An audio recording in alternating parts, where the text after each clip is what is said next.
Yeah, that'll be beautiful. Megatron must be stopped, no matter the cost.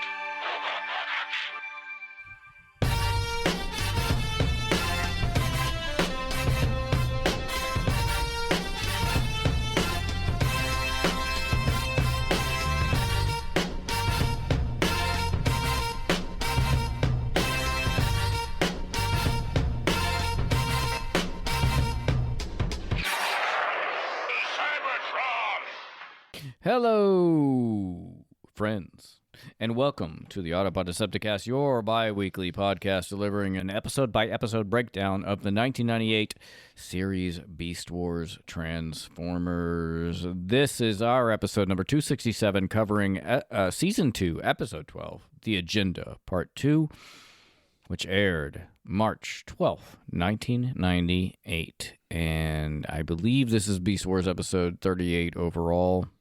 I'm your host, Ryan. Hey, everybody. I'm Caleb. He's had too much helium. Sadly, Aaron could not be here due to dealing with the logistics of selling his house, I guess, a month earlier than he expected. Sold the house, moving into the new house. I don't even know what even is going on. I don't either. At this point. I believe his sister-in-law and her husband bought the house. So that makes it easier. It does. Yeah, he's been so busy that I need to check in with him and just see how it's going. And I mean, yeah, the dust. I'm thinking the dust should settle on all that here in the next month or so. Yeah. The news I have is that our West's car, which is our only car, was destroyed by a hailstorm at the end of April. Yeah, we had a hailstorm here that was kind of a record-setting, like softball. It was, tennis ball, baseball size hail. Yeah. A narrow path to the north side of town. Right over by our office, which, you know what? If we fucking didn't have to go into office, we would have been fine right here. It laid waste. But what if, but what if it would have come through here? But it didn't. West said this is even if it had hailed here, I think the trees around our house would have probably taken the brunt of it. Yeah, it affected my van a bit. I was not too far away from you, but I just got a couple of small dents. But yeah, yours is. You didn't get any glass damage. No, but yeah, everybody cars parked up at the airport and at the high school up there and up at the you work by the airport. Pretty much every single car was had their windshield smashed in, sunroof smashed in, and then massive dents all over their paneling. It's hard to rent a car around here right now. Yeah, we haven't even tried to look into it. Her car is paid off, so we just had liability. So no insurance, but FEMA, apparently we can, we have applied to get some money from FEMA. But yeah, it pretty much, I mean, it pretty much shattered. The windshield's not shattered, but it is not it's not a drivable car. It has 6 fist size cracks and inside, to the point where when we were driving home, I was worried the windshield might start bowing in because it is completely fractured all the way through on some points. You also might just cave in if you're driving. Yeah, that's what I thought too. Implode. Yeah, I thought that might happen. Yeah. But it didn't. So that's all my news. I don't know. I'm just busy with life. Your son's graduating? Son's graduating from high school, and I'm dealing at work I coordinate all of the logistics for transport of items for work graduate commencement at college. Oh, yeah.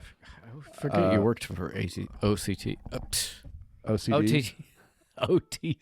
My wife has 50 relatives coming into town for Memorial Day. When's that happening? Memorial Day weekend. Okay. So I don't know. We're just gearing up. I'm just trying to stay one step ahead of it. By the time this all comes out, it'll all be... Yeah, maybe we'll be through the roughest of the summer, and we can all relax. No, I'm thinking after Memorial Day, I will.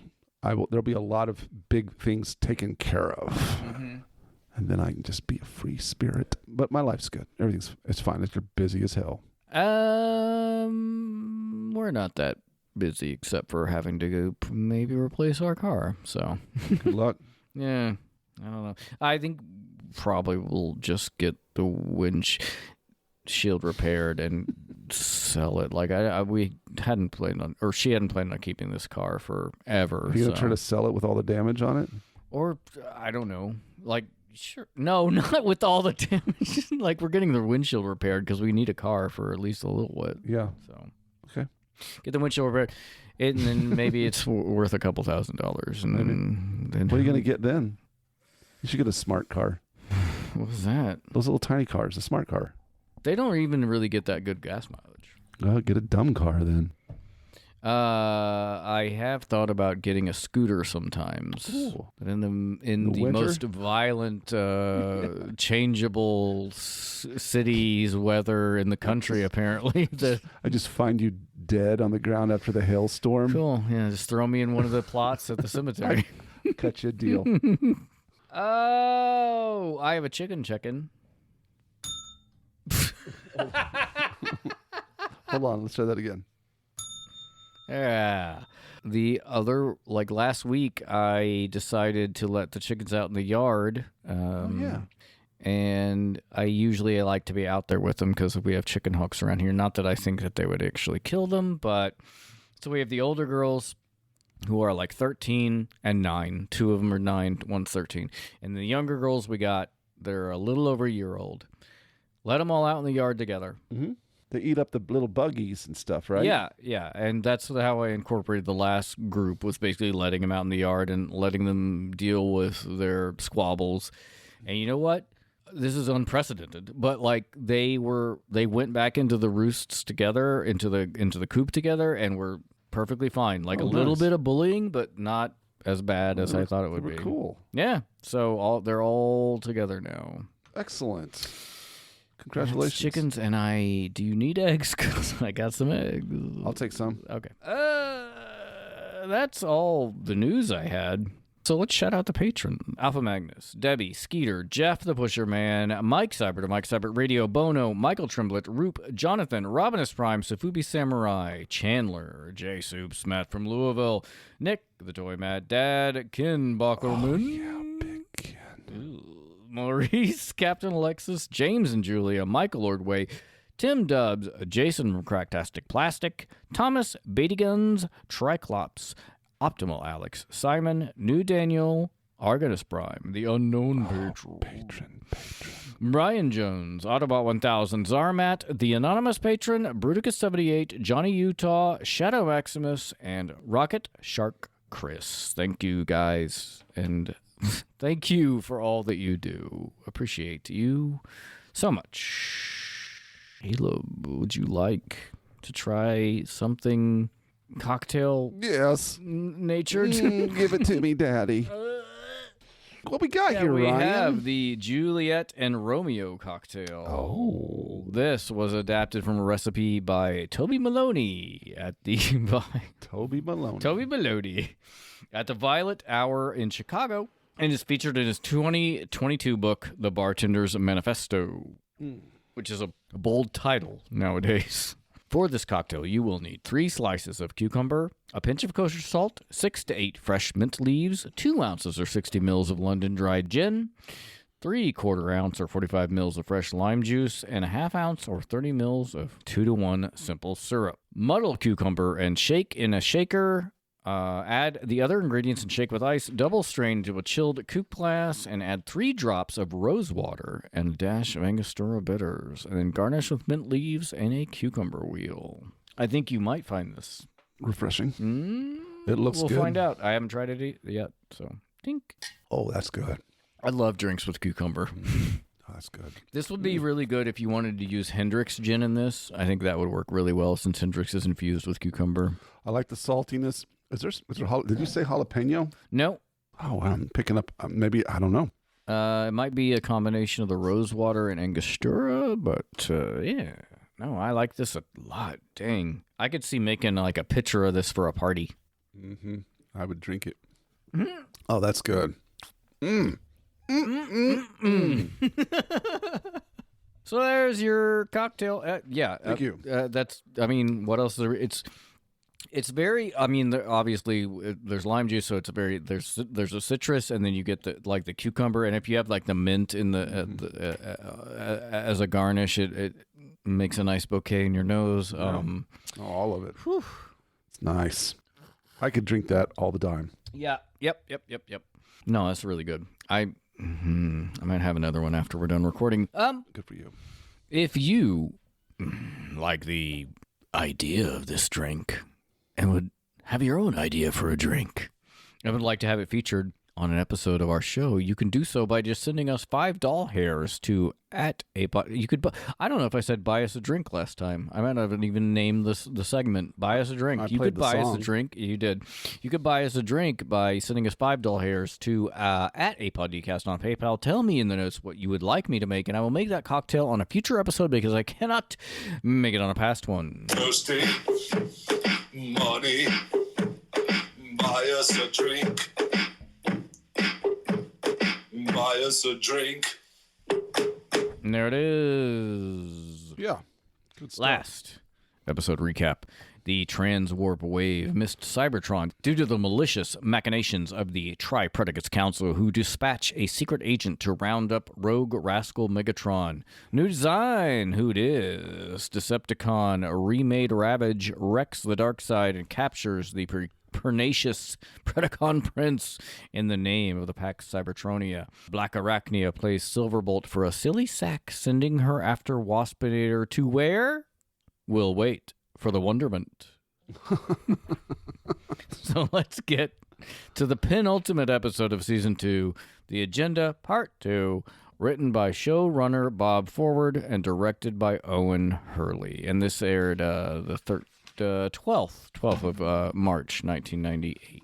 I was in my sophomore year there. I was after that I was going to Italy for a month in the summertime. That's where you got me a poster for Pulp Fiction from Italy that is lost to the sands of time. It happens. I don't know where it went. It happens. Where do we find ourselves? We open up getting our own last episode recap, and sunrise over the mountains on just a beautiful Tuesday. We pan over to the Axelon and move inside to Optimus Primal's ready room. Could just be his quarters. It looks like his office. My ready room. Tea and Earl Grey. Hot. I'll be in my ready room. I don't know how many rooms the Axelon has, so it could be his unmade bed is just over in the corner. There is a signal at the door, and in walks Silverbolt. Why is there a blank page here? Uh-oh. Backwards is why. Nope, just a blank random page. Primal is calling the Wolf Eagle out on the carpet. However long this mess with Blackarachnia has been going on, it stops right now. If we remember from last episode, Primal ordered Silverbolt to take her out when they were assaulting the dark side, and the dog let the spider go. The heart wants what it wants. And one says, "Bada pussy." Sweet boy Sylvie retorts that he thinks he can bring Blackarachnia around, and Primal slams his fist onto the desk, calling Silverbolt an idiot. We'll see this in just a second here, but Optimus is so mad that he breaks a little statue of a gorilla that was sitting on his console. There it is. Silverbolt says that he was also once a Predacon. That was Coming of the Fusers Part 1. But Primal's like, you moron, you didn't know any better. And then he softens a bit and says that Silverbolt is one of the noblest beings he knows, which is strength and the biggest weakness. Primal starts to get hot again and then stops himself and confines Silverbolt to quarters. He'll send Cheetor after the Spider-Woman. He's covering his face like, God. You fucking stupid idiot. Silverbolt asks to go along with Cheetor as he claims that Blackarachnia won't hurt him, but she'll have no such compunction about taking out the flying cat. But Primal's grounding orders stand. I guess you do have limited troops, and Cheetor is a flyer, but I don't know. Cheetor's a fucking moron. Mm-hmm. So he just got dunked on by Waspinator in the last episode, and whatever. All right, fine. And also in this part and part 3, Cheetor is fine. Like, it doesn't bother me. We cut to a very sexy shot of Ravage's transwarp ship. Yeah. Such a nice looking ship. and Megatron in energy restraints inside a cell. We'll just capture this part. It was pretty cool. Voice off between sexy Megatron and Ravage voices. Okay. So, the Tripredacus Council still smooches the skid plates of the Maximal Elders. Is it any wonder I rebelled? The Predacons will have their moment, but you... I served under the original Megatron. You have his name, but not his army. Pause real quick. Yep. So, have we encountered any other characters that were around during... No. So this is... I wonder, is there a number... It makes me wonder, like, is there a number of... since they live millions of years, I'm assuming that there'd be a number of characters that, back on Cybertron that were around during that time of the Autobot and Decepticon. Yeah, we kind of touch on it a little bit whenever Primal's talking about in the last episode, the Agenda Part 1, where Ravage shows up. Primal is talking about there were some Decepticons who were granted amnesty and became Predacons. The rest of them seem to have just retired. Okay. But as far as Autobots go, we have not heard anything about that at all. All right. Just interesting. It's interesting to finally see a character other than Starscream's Ghost. Yeah. That has run the gamut on all of the I also really love being involved with everything. No, I also love the line, I served under the original Megatron. You have his name, but not his army. No, it's true. It's awesome. Perhaps. But what does it matter if your ship is too energon depleted by battle to return to Cybertron? The Maximals. Have nothing. They were expecting rescue. I, on the other hand, have a secret store of energon cubes. Yes. Release. And we will see. Well, I'll get to it in a second. But I like how on the panel behind Ravage, which we'll get to in a second, where it is important. But it has the Decepticon symbol. Mm-hmm. Megatron tries to bargain, saying he can offer Ravage energon to refuel his ship with his secret cache of cubes. But Ravage is just going to take it anyway, because remember how the Darkseid's defenses shut down during the attack on the last episode? It just all of a sudden stopped, and then Ravage was inside the ship. Ravage activates that console behind him and introduces Megatron to Lieutenant Tarantulas of the Predacon Secret Police. So was he undercover the whole time? Or I believe so, yeah. I think that's the implication. Wow. So the whole time... And it is yours. I think I will take it anyway. Its location is encrypted, and my minions have fled. Remember the defense shutdown that triggered your capture? Yes. How did you... Permit me to introduce Lieutenant Tarantulas of the Predacon Secret Police. A mole within my own organization all this time. And I never suspected. I wouldn't suspect it because Tarantulas is so defiant. You think a mole would be more compliant? Yeah. Obviously, they're writing this as they go. They are, yeah. I think it's that is a great point. Is they've kind of retrofitted this, because he's always been about his own agenda. So I'm like, it's a double cross. Yeah, dang, essentially. I will say, well done. Now this part is weird because Megatron said I never suspected, and like we just said, it's maybe the Tripredacus Council embedded him in Megatron's crew to undermine his rebellion within a rebellion, I guess. And maybe Megatron says he never knew, which he always knew Tarantulas was on his own agenda, but maybe he never knew how deep it went, I suppose. Well, I think it'd be funny if the mole was actually like a character mole? that was a mole. I guess it'd have to be Molius. Had to be a Maximal, I guess. But Mole. Tarantulas informs Ravage that the Energon stash has been located, and Ravage is gonna send the Maximals to retrieve it. So Ravage has been able to maintain his own identity as a Decepticon. Yeah. Yep. Pretty much. Interesting. Yeah.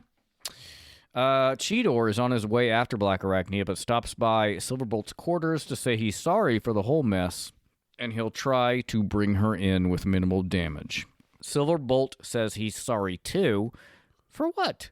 And then a knuckle sandwich directly through the door into the cat's face. Ah, brother, this guy stinks. Yeah, Rat Trap skids around the corner in time to see Silverbolt delivering a second knockout blow to Cheetor and calls him a sucker-punching spaniel and hits the alarm. And I really hope that Transformers can't get CTE because, like, he really rocks Cheetor's dome.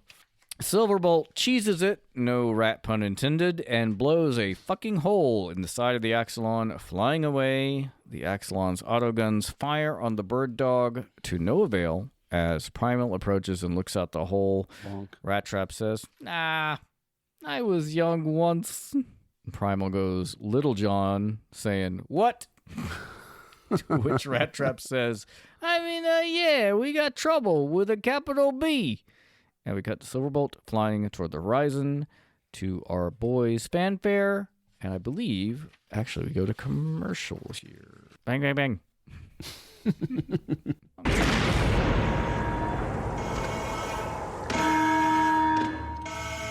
I used to be young like that. What? I mean we got trouble. Oh, yeah.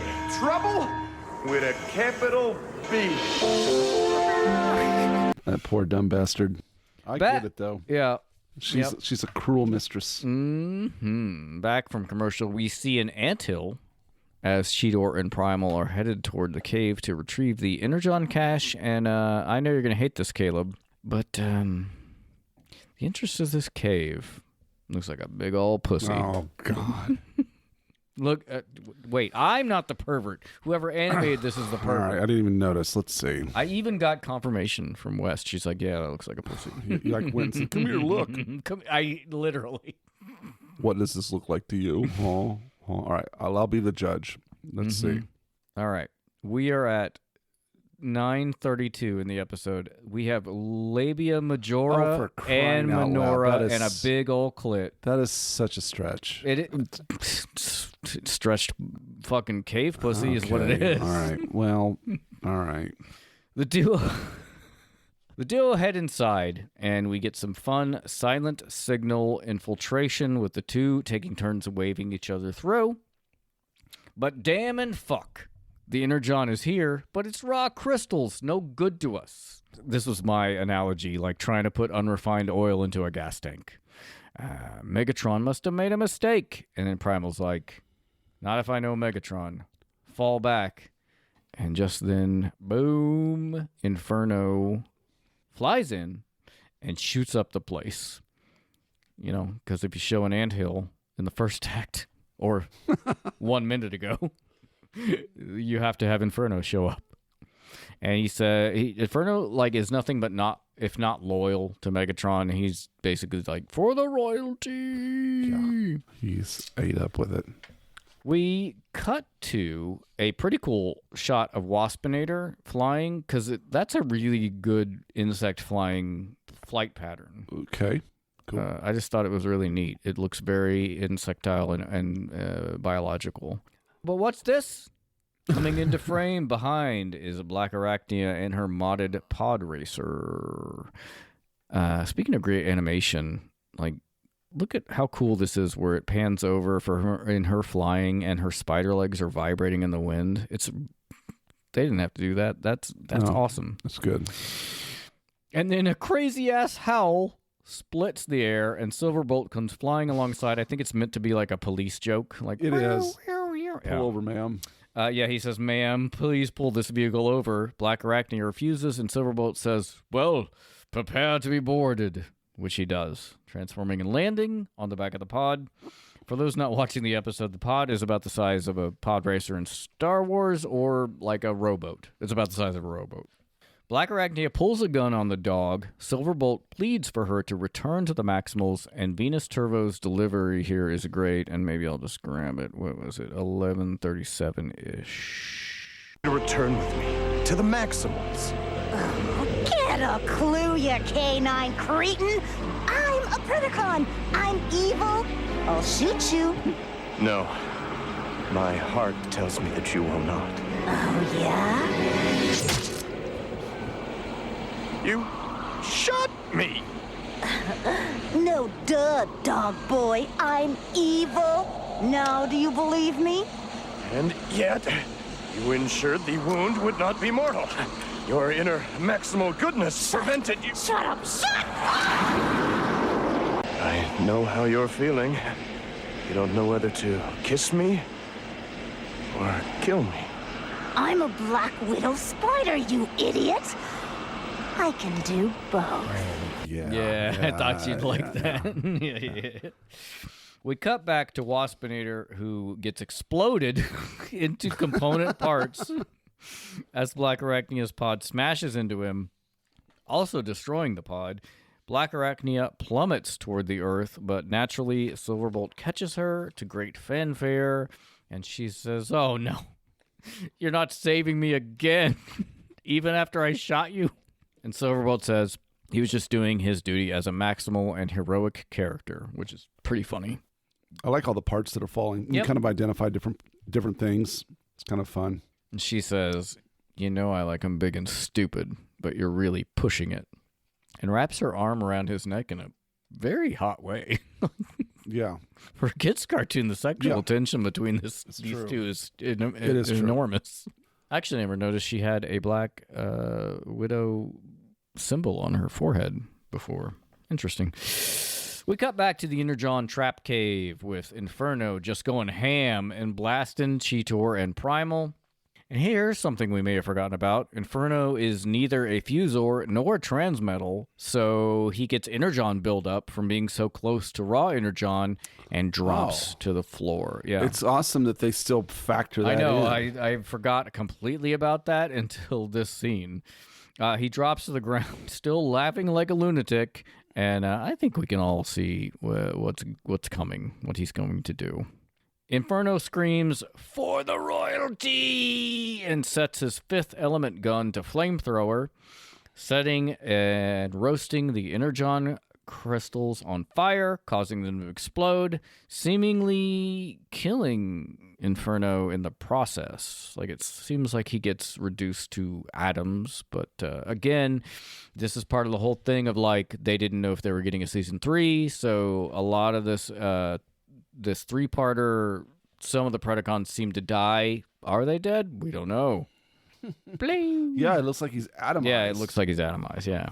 We go to commercial. Back from commercial, we have an Outrun the Fireball moment as Cheetor and Primal sprint toward the entrance. And one of these big baked potatoes shoot out of the top of it. What? Yeah, look, when it blows up, go back, you can see. It's like a bunch of baked potatoes fly out of the top of it. Oh, I see. Yep. They do look like baked potatoes. They're boulders, but yeah, they do. Now I want a baked potato.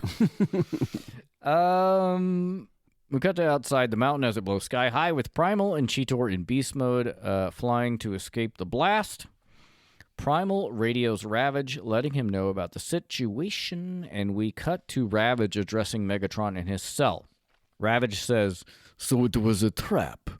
And I love Megatron's sarcastic reaction. So, it was a trap. Oh, no. Really? You were a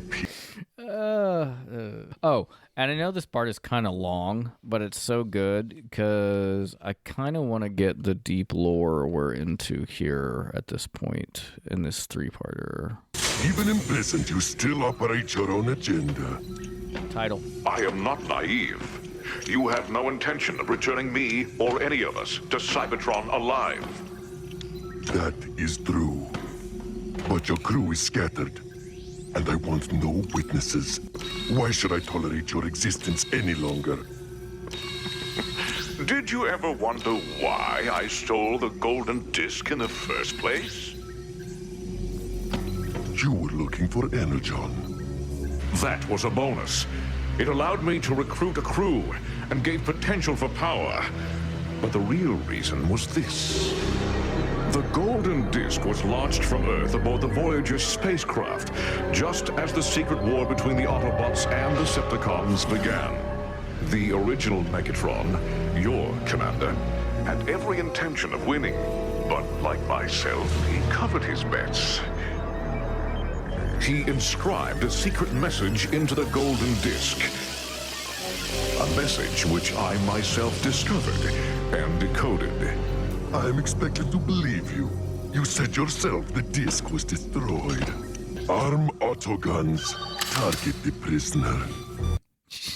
We get Ravage doing a Dr. Evil pinky finger thing, which I did look up, and Austin Powers came out the year before this, this episode. So I think that is directly a joke about that. So when did Megatron, like, did he catch the Voyager in space? Yeah, it doesn't, and do the inscription. It doesn't work completely because the Voyager was launched in 1977, I believe, and they didn't wake up until 1984. But right. But I guess maybe he did catch it in space. I mean, that's the image looks like it's in space, but then did he just let it go? Huh. Like, why would Megatron even do that? I think it might all be falling apart. That's fine. I like it. I like it nonetheless. Ravage asks why he should believe Megatron, and he says to himself the Golden Disc was destroyed.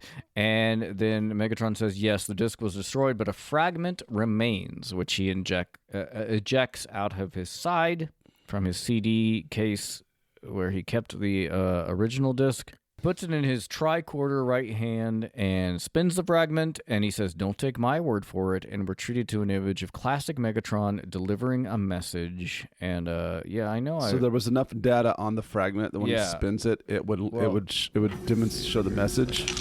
You get like a tiny fragment. The disc was destroyed, but a fragment remains. And I'm not expecting you to believe me. This is Megatron, leader of the Decepticons. And if you are hearing this, it means I've failed. This time. But I know that transwarp technology is being developed. And so I leave this message to any Decepticon descendants that may find. Yep, that's it.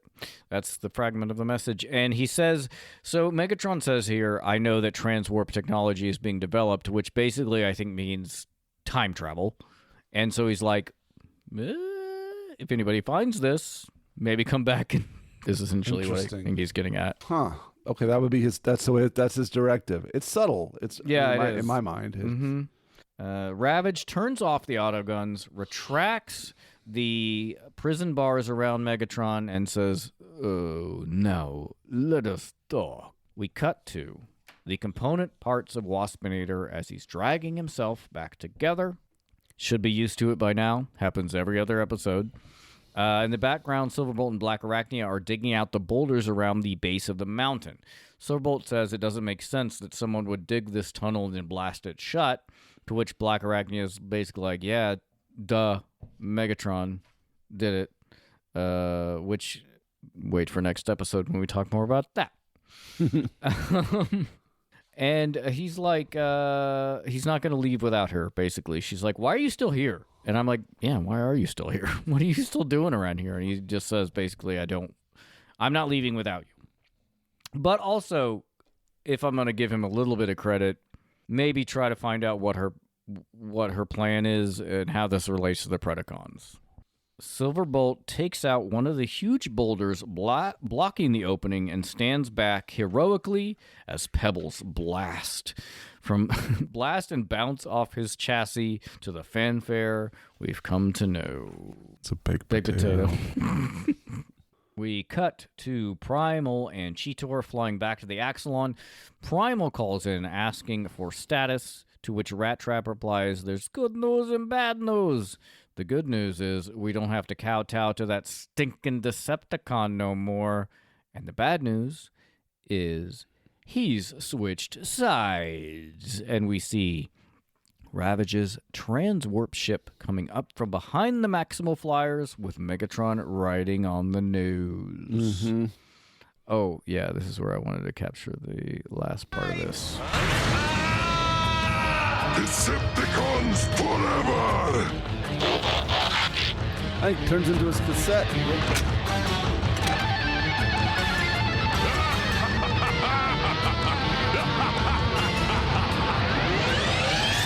So we continue. Explain to me, because for some reason I just don't quite get it. What is when Ravage sees Megatron's directive?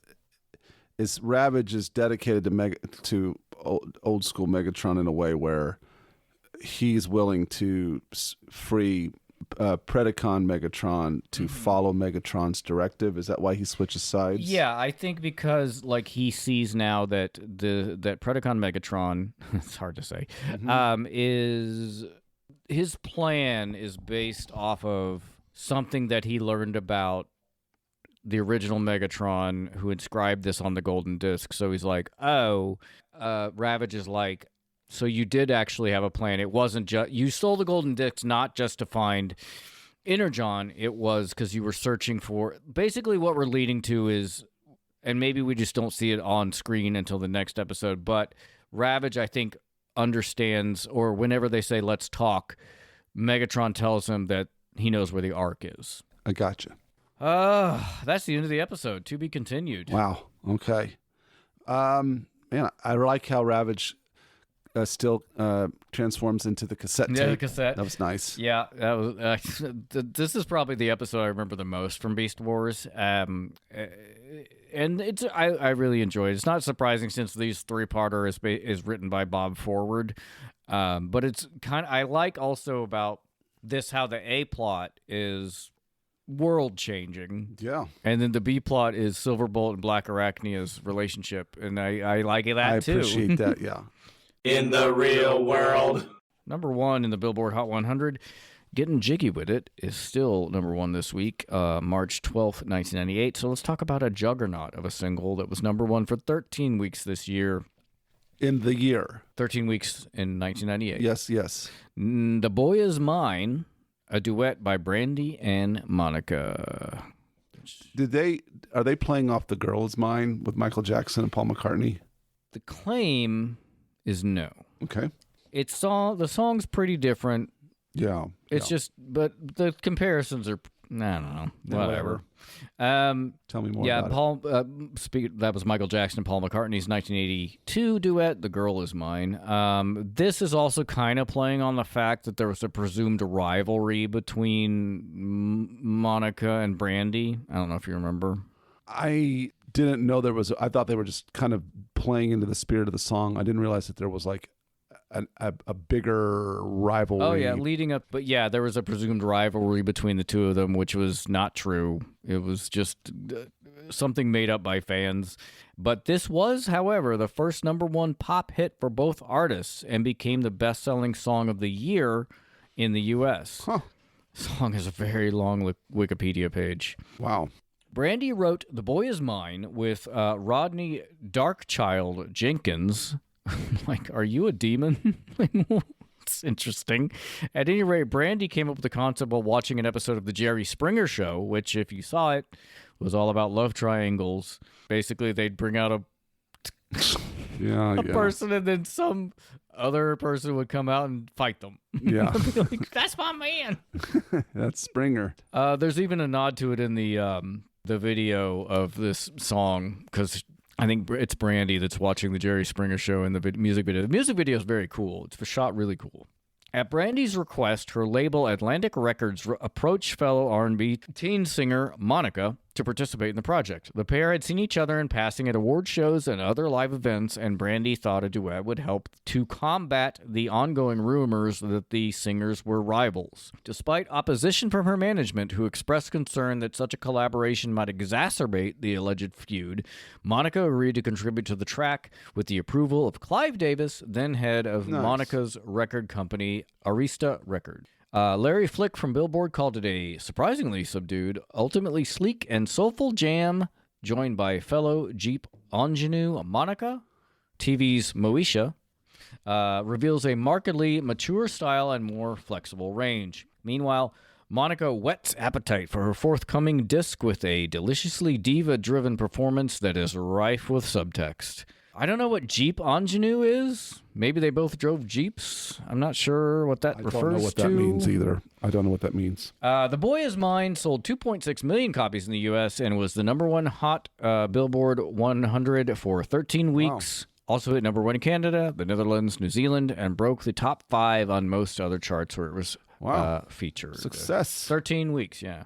They went on a tour after. They went on a tour. Like I think they've maintained this partnership, so to speak, because of the success of this song. Well, I don't have that information. Good to know. Maybe I'm making it up, but I don't think I am. Number one at the box office. We said last episode this was a great year for Matt Damon.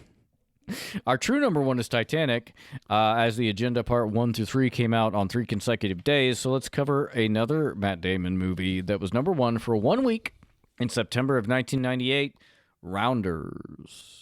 Oh man, I've seen it, but God, I don't remember anything about it. Do you remember what sport they're playing? I always thought they were playing. Are they playing poker? Yep. Okay, I got that part. Okay, good. Sport. I guess. Game. Yeah, whatever. Sure. Rounders is a 1998 American crime drama film about the underground world of high-stakes poker. Written by David Levine and Brian Koppelman. It was directed by John Dahl and stars Matt Damon and Edward Norton. This is certainly the best well-known film that Dahl directed, and I would say it's an uneven film. It's not great. It's not it's not super well-paced. Not super, like, the through line is muddled. But I do like the movie a lot, which mainly is because it's about poker, and I was very into poker in the late 90s. Aaron and I used to play a lot, and it was also, like, right on the cusp of whenever poker became, like, huge. Like, everybody was watching the World Series of Poker and shit. The term rounder refers to a person traveling from city to city seeking high-stakes card games. Aside from Damon and Ed Norton, the film stars John Turturro, Femi Jensen, Gretchen Mol, Martin Landau, and John Malkovich as Teddy KGB. Oh, that's right. I remember that character now. He's the big bad, basically. He's like a Russian mob guy who... John Malkovich chews the fuck out of the scenery in this movie. I think later I have the note, but I remember now. It's like he's compared to his character Cyrus the Virus in Con Air because he is bonkers. Yeah, I think it helps the movie. It certainly does. I will splash the pot whenever I want. Hey, speaking of Russian, Ravage, Russian agent. Oh, yeah. Bringing it all together. Did you ever play poker with us, Caleb? So I lived in St. Louis during the whole Texas Hold'em craze. So I played a little, but very little while I was up there. So I didn't get into it. I wish I would have. I'm a terrible poker player.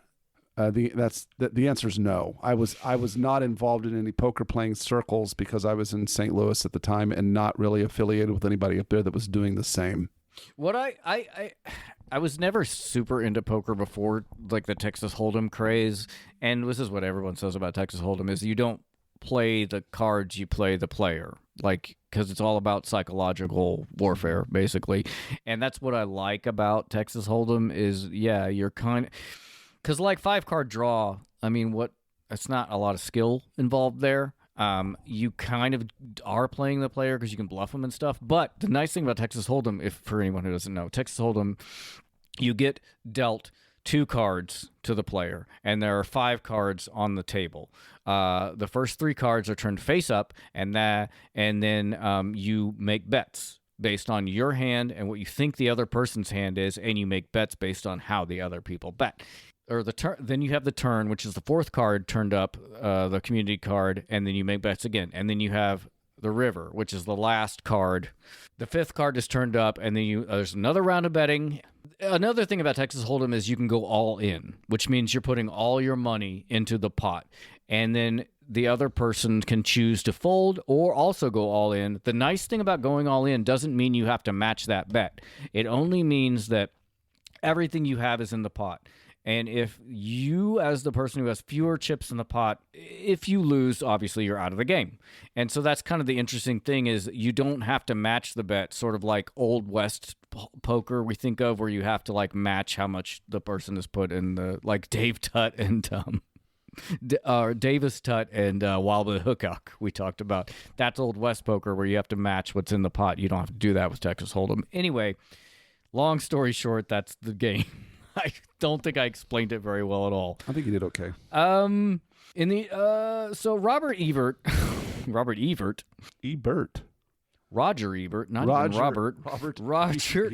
gave Rounders 3 out of 4 stars, saying Rounders sometimes has a noir look, but it never has a noir feel because it's not about losers, or at least doesn't admit it is. It's essentially a sports picture in which the talented hero wins, loses, faces disaster, and then is paired off one last time against the champ.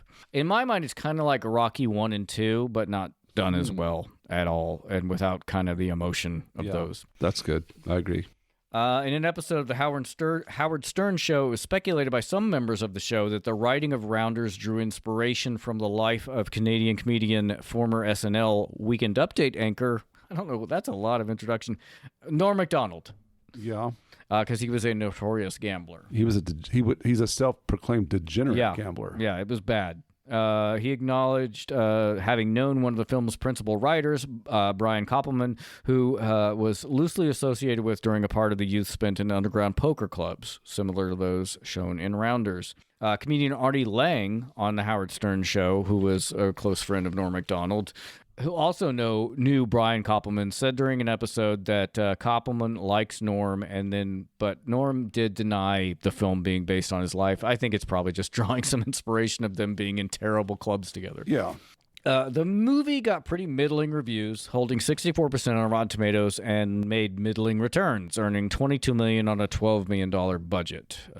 But if you like Texas Hold'em and crime thrillers, check it out. And watch John Malkovich. It's really worth the price of admission for how many good actors are in this movie, especially his performance. Whew, I will splash the pot whenever I want. Oh, okay. Script deviations. This is a bit of a continuity error that didn't occur to me while watching the show. So Tarantulas heads the recovery mission from Megatron's energy stash, saying it's been established that new... How do I put this? Tarantulas has his own energon stash, and then he, in this episode, says basically he knows where Megatron's energon stash is, except that it's not an energon stash, it's just raw energon, which is a trap.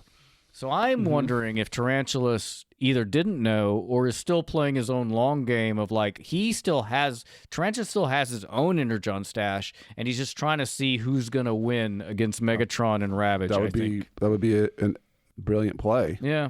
This is fun. Originally, when Ravage transforms and inserts his cassette mode into the control console, the original's cartoon theme song was going to play during the final cry of Decepticons Forever. Oh, wow. Yeah. But due to copyright, the plan was dropped, and a more generic song's put in its place. Unfortunate. Someone make that fan cut. Yeah. Put it on YouTube. You do it. Rat Trap makes a reference to the play and movie The Music Man when he says trouble with a capital B. The capital B, and that rhymes with P, and that stands for pool. You ever seen The Music Man? Yeah, I He's a music man. Yeah. He's a music man, but he doesn't know the territory. Inferno's apparent death from the resulting explosion of energon clearly portrays him being reduced to nothing, implying his death was for good. This is probably due to the uncertainty of getting a third season. We'll see more of that in the next episode. And spoiler, Inferno does not die, is alive in season 3. Okay. When Waspinator is smashed to pieces and by the stasis pod, a toilet is seen falling down among the wreckage, which I did not see. Commenting on the wreckage, but I didn't see that. It says it's at 12:30. Let's find it. Waspinator has reached coordinates. But where? Oh, I think I just that's saw what it. it was. Yeah, Yeah. I saw it too. Yep. Down in the lower left-hand corner. There it is. That's really funny. Wow.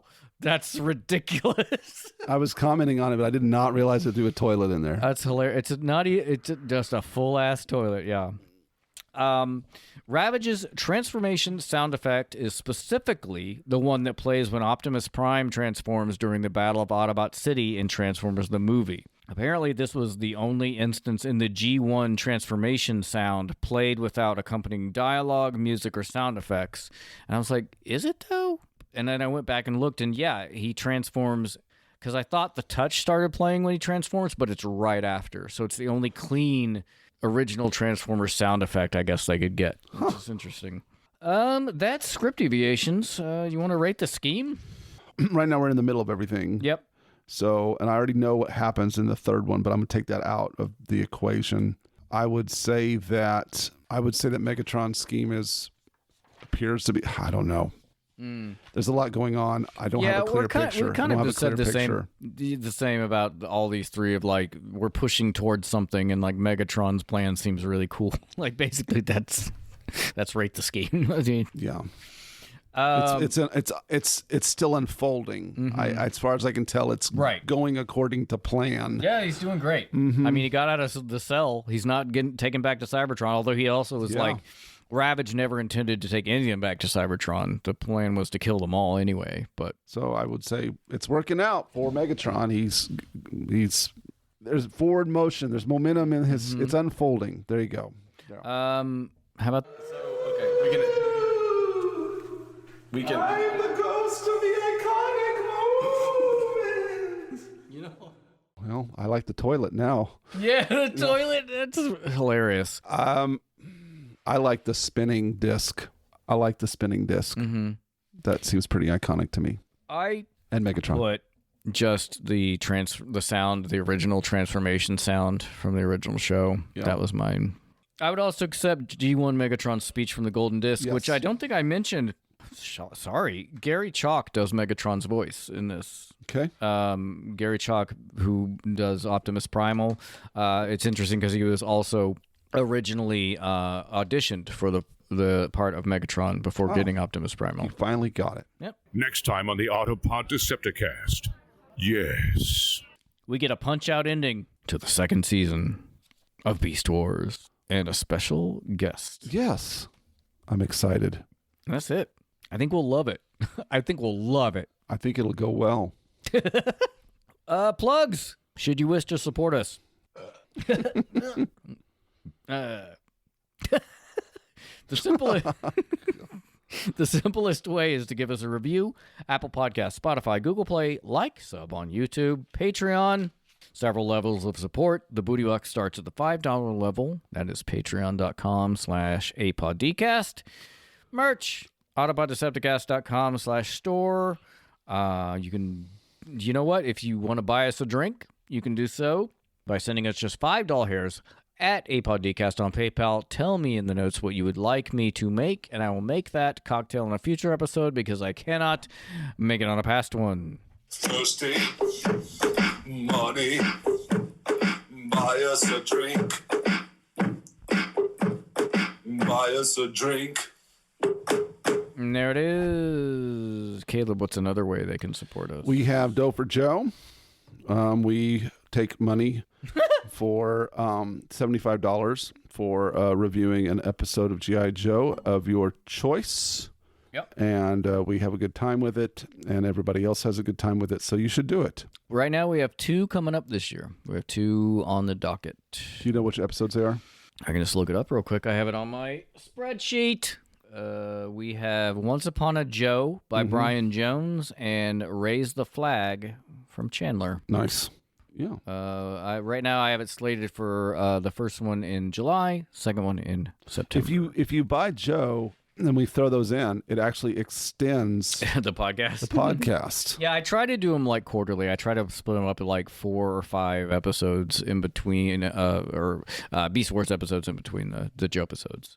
Anything else? Twitter, Blue Sky, Facebook, Threads, Instagram, all of them at APODcast. If you become a patron at any level, you have access to the APDC Notorious Discord, where we are the most active on. That's the social media we're the most active. It's a lot of fun, a lot of great stuff out there.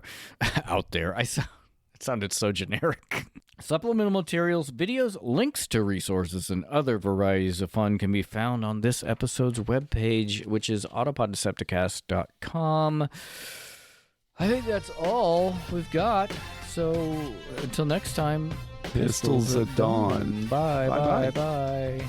It's a good episode. I think so.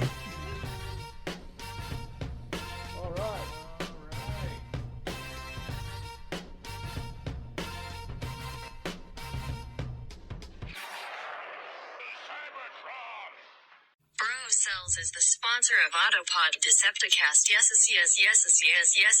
Yes.